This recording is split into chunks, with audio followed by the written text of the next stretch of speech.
नमस्कार दोस्तों, स्वागत है हमारे YouTube चैनल क्रिकेट मेनिया में। आज हम बात करने जा रहे हैं जो कि कल फाइनल खेला गया अहमदाबाद में इंडिया और ऑस्ट्रेलिया के बीच, और इंडिया उस मुकाबले को हार गई। और इसी के साथ जो करोड़ों भारतीय फैंस और देश विदेश में जितने भी भारतीय फैंस जो भी जहां पे मौजूद हैं, जिनका सपना था कि भारत ये वाला वर्ल्ड कप जीते, और भारत जिसकी प्रबल दावेदार भी दिख रही थी, पूरे वर्ल्ड कप में इतनी अच्छी तरीके से खेली, उसके बाद फाइनल में जाके एक ऑफ डे, हम कहेंगे बेकार प्रदर्शन तो हम नहीं कहेंगे, क्योंकि बॉलर्स ने पूरे टूर्नामेंट में हमने देखा कि जो उनसे हुआ उन्होंने किया। आखिरी के दिन भी अगर आप देखें तो गेंदबाजों ने चाहे शुरू बात करें आप बुमराह की, चाहे आप बात करें शमी की, उन्होंने शुरुआत में विकेट्स लेके दिए, लेकिन कहीं ना कहीं जो हमारी जो हार है वो, जब रन्स बोर्ड पर कम थे 240, भले ही पिच कैसी हो, दूसरी इनिंग में ड्यू आई, लेकिन उसकी वजह से तो थोड़े स्कोर थे वो कम हो गए हैं, कम रह गए थे, और उसकी वजह से जो मैच था वो ऑस्ट्रेलिया की साइड झुक गया। लेकिन पहले मैं बात करना चाहता हूँ उस लम्हे की जो कि सबसे ज़्यादा करोड़ों भारतीय फैंस को रुला देने वाला और उनकी आंखों को नम कर देने वाला वो अहम लम्हा, जब भारत उस मैच को हारी, और हारने के बाद जब सब खिलाड़ी डगआउट की तरफ चले, तो सबसे पहले जो कि मुख्य लम्हा जो सबकी नज़र में है वो है कप्तान रोहित। उन्होंने अपने इमोशंस को पूरे मैच में कंट्रोल रखा। हालांकि बहुत पहले ही पता लग चुका था कि भारत ये मुकाबला हार चुकी है, हार जाएगी, जब 50 रन 40 रन लगभग चाहिए थे। तो ऐसे में जब रोहित शर्मा मैच जीतने के बाद जब सबसे आगे चले, तो उन्होंने कहीं ना कहीं अपने पहले इमोशन को कंट्रोल करना चाहा, उन्होंने किया भी, लेकिन जैसे ही वो बाउंड्री रोप के पास आए तो उनकी आंख जो थी वो नम हो गई। वो सभी दर्शकों ने देखा, सभी जो वहाँ पर अहमदाबाद में 1,30,000 जो दर्शक थे उन्होंने भी देखा, और जो टीवी पर लोग देश विदेश में देख रहे थे उन्होंने भी देखा, और अपने कप्तान की आंख इस तरह से नम देखकर जितने भी फैंस थे वो कहीं ना कहीं सबके मन में जो थी वो एक दुख की भावना थी कि रोहित शर्मा को ऐसा रोते हुए देखना। उन्होंने 2019 में भी हमने वो कुछ ऐसा ही लम्हे देखे थे, वो हम दोबारा नहीं देखना चाहते थे। रोहित शर्मा ने जिस जिस इस वर्ल्ड कप में जो भी कप्तानी करी वो काबिल तारीफ थी, उनका बल्ले से प्रदर्शन काबिल तारीफ था, लेकिन अंत में जो परिणाम उनको चाहिए था वो उनके हक में नहीं गया, और वो उस मैच को हार गए। आखिर में हैं तो वो भी इंसान ही, जब अब इतने बड़े सपने की तरफ जा रहे हैं और आपको लग रहा हो कि सपना पूरा होने वाला है, और बीच में अगर आपकी आंख खुल जाए, तो जब वो अगर सपना आपका टूट जाए तो बहुत बुरा लगता है। उसी के साथ रोहित शर्मा नम आंखों के साथ बहुत तेजी से ड्रेसिंग रूम की साइड गए, और उसके बाद जो विराट कोहली हैं उन्होंने भी जब ड्रेसिंग रूम से आते साइड, उनकी भी आंखों में नम थी, और उन्होंने अपनी जो उनकी कैप है उसको अपने मुंह पे लगाया और अपने मुंह को छुपाया, ताकि उनको पता है कि अगर हम वहां पर इस तरह से रोएंगे तो जो हमारे दर्शक हैं, जो हमारे फैंस हैं, उनको और ज़्यादा जो है दुख पहुंचेगा। तो उन्होंने अपने इमोशंस को कंट्रोल करने की पूरी कोशिश की, चाहे बात कर लें सिराज की, चाहे बात कर लें शमी की। लेकिन वो एक होता है कि जब आप इतने अच्छी तरीके से पूरे वर्ल्ड कप में खेले हो, इतने बढ़िया तरीके से आप लड़े हो, तो आप वो वर्ल्ड कप मुकाबला हार जाएं। तो मैं अपने सभी दर्शकों से कहना चाहूँगा कि एक, भले ही आप, मैं इसको एक अनोदर मैच नहीं कहूँगा क्योंकि ये बहुत बड़ा लम्हा था,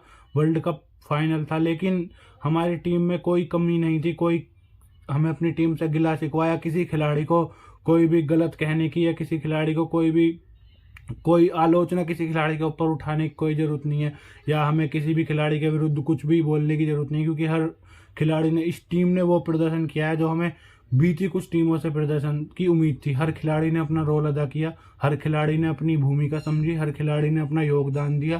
अंत में सिर्फ कमी रह गई थी, तो वो बस उस ट्रॉफी की, जो ट्रॉफी भारत को नहीं मिल पाई। अगर इतना अच्छा खेलने के बाद वो ट्रॉफी भारत को नहीं मिल पाई, तो वो कमी भारतीय टीम में नहीं, वो कमी उस ट्रॉफी में ही थी जो भारत को नहीं मिल पाई। क्योंकि जो है दुख का माहौल है, लेकिन ऐसे में हम सबको एक साथ रहना है। हमारी टीम बढ़िया खेली है, मेरे साथ कृतिक हैं, आज हम इनसे भी जानेंगे कि इनका पूरे मुकाबले पर क्या ओपिनियन है, क्या इनको लगता है किस तरह से खेले, और क्या दर्शकों के लिए, मतलब जो फैंस हैं उनके लिए कुछ दो वर्ड आप कहना चाहेंगे। देखिए, फैंस को तो मैं एक ही वर्ड बोलूँगा कि इमोशंस को अपने को कंट्रोल रखें। एज अ क्रिकेट फैन आपको बहुत दुख होगा, मतलब एक इंडिया टीम का फैन वर्ल्ड कप नहीं जीतती है, ट्रॉफी नहीं जीतती है, तो बहुत ही दुख होता है, क्योंकि बहुत सारी एक्सपेक्टेशंस हाई कर रखी है इंडिया के फैंसों ने कि वर्ल्ड कप जीतोगे। अब क्या है कि हमारी इंडिया क्यों नहीं जीत पाई इतना अच्छा खेलने के बावजूद। 10 के 10 मैच जीती इंडिया, बहुत अच्छी बॉलिंग करती हुई आ रही है, सेमीफाइनल में इतना अच्छा हुआ, देखिए मैं आपको यहाँ पे एक ही, ऑस्ट्रेलिया और इंडिया में बस थोड़ा सा ही डिफरेंस था। क्या है कि ऑस्ट्रेलिया ने इतने वर्ल्ड कप जीते हैं, उनको इतना दबाव नहीं है। उनको मतलब आपको लग रहा होगा कि ऑस्ट्रेलिया पर बहुत सारा प्रेशर है, उनको बिल्कुल प्रेशर नहीं है। वो इसी चीज को काबिलियत करते हैं, वो बिल्कुल प्रेशर ही नहीं लेते, फ्री माइंड खेलते हैं, नॉर्मल गेम की तरह खेलते हैं। बड़े स्टेज पर वो नॉर्मल गेम की तरह खेलते हैं ना। वर्ल्ड कप ट्रॉफी नहीं दिखती है उन्हें, बस गेम दिखता है, उनको गेम जीतना है वही। और इंडिया के प्लेयर्स क्या करते हैं, 2015 में भी उनको बहुत हाई एक्सपेक्टेशंस थी फैंस को, वो को। तो इंडिया के जो प्लेयर्स हैं, मेरी मानना है कि वो इंडिया के फैंस के बारे में ज्यादा सोचते हैं, पब्लिक के बारे में ज्यादा सोचते हैं कि वर्ल्ड कप जो चाहिए मेरे देश के लिए चाहिए। कहीं ना कहीं वही कि खिलाड़ी बहुत बढ़िया है, लेकिन वो जब आपके ऊपर पब्लिक का ज्यादा दबाव और आपके दिमाग में कि हम वर्ल्ड कप नहीं, तो वो कहीं ना कहीं आपको माइंड में हिट कर जाता है कि हमें विकेट, डबल माइंड हो जाता है, डबल माइंड हो जाता है। देखिए प्रॉब्लम ये नहीं है, अब मान लीजिए यही 2 विकेट 3 विकेट 148 रन पर 3 विकेट थी, यही 3 विकेट अगर नॉर्मल मैच में होती तो कोई इंडिया टीम इतनी काबिल है कि यहां से भी 320 रन बना देती।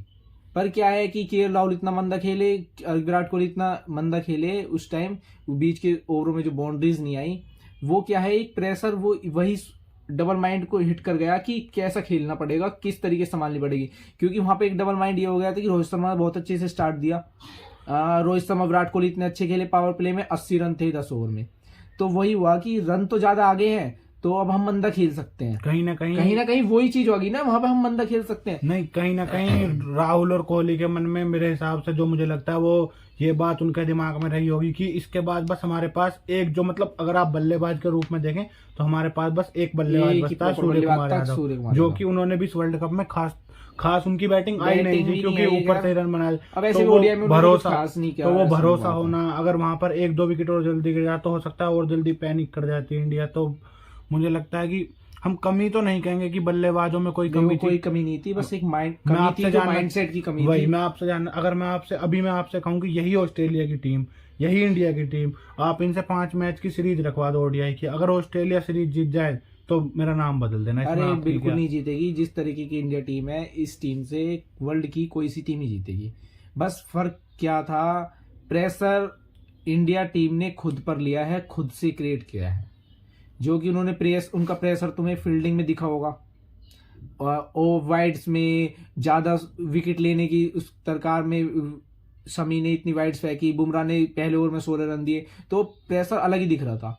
वरना बुमराह कभी भी ऐसा फर्स्ट ओवर बहुत महंगा नहीं, वापसी बहुत अच्छी की, कितनी वर्ल्ड क्लास बॉलर है बुमराह, तो उन्होंने इतनी अच्छी खासी 3 विकेट ले दी थी। लेकिन प्रेशर क्या है कि अपने ऊपर क्रिएट ही करते चले गए, वो प्रेशर को बिल्कुल लूज करा ही नहीं उन्होंने, उन पर रखा ही नहीं प्रेशर, वही काम है। और दूसरी बात ये आ जाती है कि बॉलर्स को रोटेट, मेरा मानना है कि एक ड्यूएट फैक्टर था, जो डर था कैप्टन के दिमाग में। और मेरे हिसाब से ये भी था कि बॉलर को आप इतना ज्यादा, मतलब बॉलर पे आप हार्श नहीं होंगे एज कम्पेयर टू बैट्समैन, क्योंकि बॉलर ने ऑलमोस्ट अपना काम किया। क्योंकि बाद में जैसा आपने कहा कि ड्यू, क्योंकि रोहित शर्मा वो भी कहीं ना कहीं डर था कि अगर ड्यू आती है, वही जो डर है ना, वही डर उसको स्पिनर को, दोनों स्पिनर को, अपने मेन स्पिनर को जल्दी लाना पड़ा, उसी डर की वजह से उन्होंने 20 ओवर तक स्पिनर चलाई है। वो मैं आपकी बात से सहमत हूं, क्योंकि वो क्या था, एक ड्यू का फैक्टर डर था।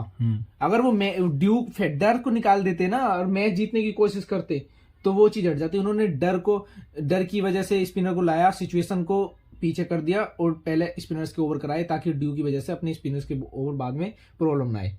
वो एक फैक्टर रह गया कि दबाव नहीं क्रिएट कर पाया हमारे भारतीय स्पिनर।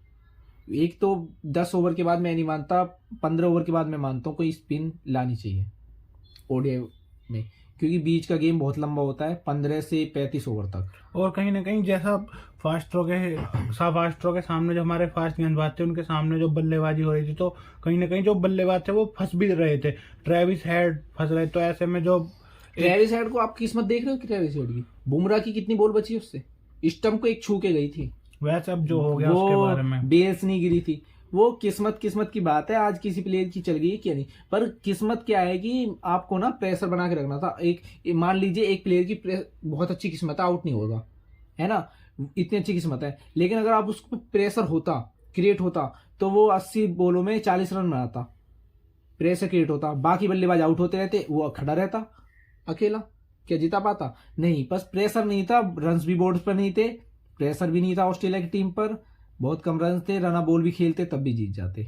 छोड़ें, चलिए यही अभी बात है। की पर हम जो यही हो कहना गया सो हो चाहेंगे गया, कि उसे हम वापस नहीं ला सकते, लेकिन 2015 में सेमीफाइनल्स बाहर हुए थे, 2019 में सेमीफाइनल बाहर हुए थे, अब 2023 में फाइनल बाहर हुए थे, तो कोई इसमें वो नहीं है। वर्ल्ड कप तो फिर 4 साल बाद इंतजार करना पड़ेगा। कोई नहीं, इस जर्नी को आप इंजॉय कीजिए, एंटरटेन हुइए और इस क्रिकेट को ऐसे ही देखते रहिए। अब जो सूर्य कुमार यादव को T20 कैप्टन बना दिया गया है ऑस्ट्रेलिया सीरीज के लिए, तो जो कि मेरा मानना है कि भारतीय टीम को, क्योंकि आप रोहित विराट को एक साथ एंजॉय कीजिए, कुछ नहीं पता कि वो कब दोनों कहाँ पर वो दोनों अपना जो है संन्यास वो ले लें, कब अपने आपको retirement दिखे क्रिकेट में नहीं announce दिखे कर दें। कुछ नहीं पता। क्योंकि आप अगर दबाव डालोगे तो कोई चौंकने वाली बात नहीं है कि रोहित शर्मा कैप्टेंसी रिजाइन दे दे या रिटायरमेंट ले ले, क्योंकि हार और इसमें कोई सरप्राइज होने की बात नहीं है। हार और जीत गेम का एक हिस्सा है, वो हार जीत होती रहती है, लेकिन बस यहाँ पर जो चुभने वाली बात थी वो ये थी कि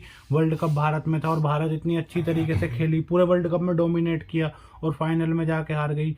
पर यह क्रिकेट है, यहाँ पर होता चलता रहता है। अगर मैं आपके सामने ऐसे ही न्यूजीलैंड का उदाहरण दूं तो उन्होंने 2015 का सेमीफाइनल 2015 का माफ कीजिए फाइनल खेला, 2019 का उन्होंने फाइनल खेला, 2023 का उन्होंने सेमीफाइनल खेला, 2011 में उन्होंने फिर सेमीफाइनल खेला।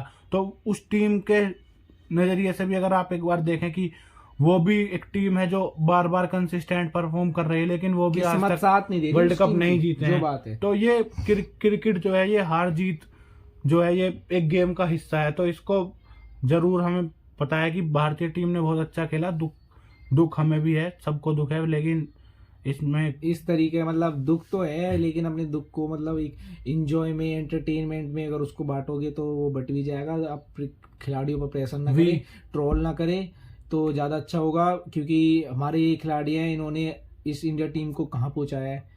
वरना 2015 में आपने देखा था संगाकारा और जयवर्धने के संन्यास लेने के बाद श्रीलंका आज कहाँ पे खड़ी है। We support our team, we support our captain, each and Virat and Rohit इस टीम की कड़ी थी जो आज यहाँ पर है। नंबर 1 टीम है ये इंडिया टीम। एक मैच इसको डिफाइन नहीं कर सकता, मानते हैं फाइनल मैच था, पर वो नहीं डिफाइन कर सकता इस परफॉर्मेंस। पूरा वर्ल्ड कप में जो पूरे वर्ल्ड कप में लेगेसी रही है, उसे एक मैच के बिना पर आप ये नहीं कह सकते कि ये टीम अच्छी नहीं थी।